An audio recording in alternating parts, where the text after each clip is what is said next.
बच्चों, आज मैं आपको बहादुर बिट्टो की कहानी सुनाती हूँ। एक किसान था और उसकी पत्नी का नाम था बिट्टो।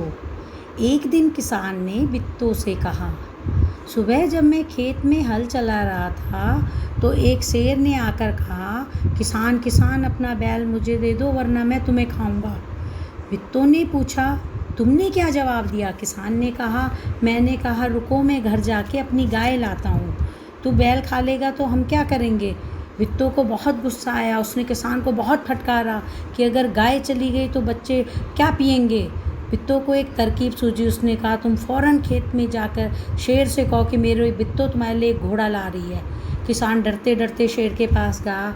उसने कहा, हमारी गाय बहुत ही मरियल है, आपके लिए बिट्टो एक घोड़ा लेकर आ रही है जो बहुत मोटा ताज़ा है। बिट्टो ने सर में बड़ा सा पगड़ा बांधा, हाथ में दराती लेकर घोड़े पर सवार हो गई। घोड़ा दौड़ाती हुई खेत पर पहुंची और चिल्लाई, अरे किसान, तू तो कहता था 4 शेर है, यहाँ तो 1 है, 4, 3 कहाँ गए? फिर वो कहने लगी, कोई बात नहीं, चलो एक ही शेर नाश्ते के लिए काफ़ी है।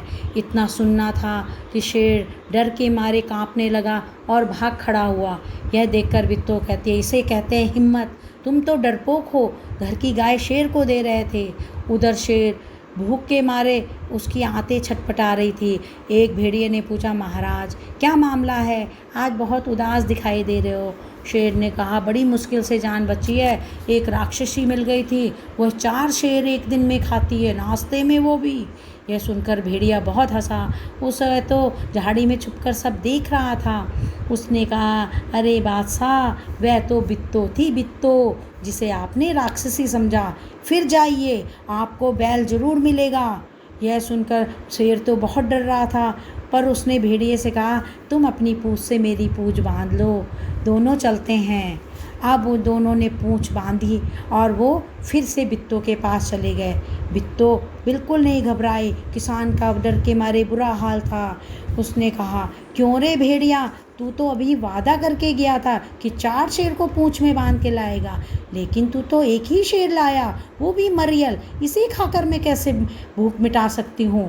पर चलो कोई बात नहीं, इसे ही खा लेती हूँ। शेर के होश हवास उड़ गए। वह समझा भेड़िया भी बिट्टो के साथ मिला है। वह फ़ौरन तेज़ी से भागा। भेड़िया बहुत चिल्लाया, लेकिन शेर ने एक ना सुनी। वो तेज़ी से भागता गया और बहुत तेज़ भागने लगा।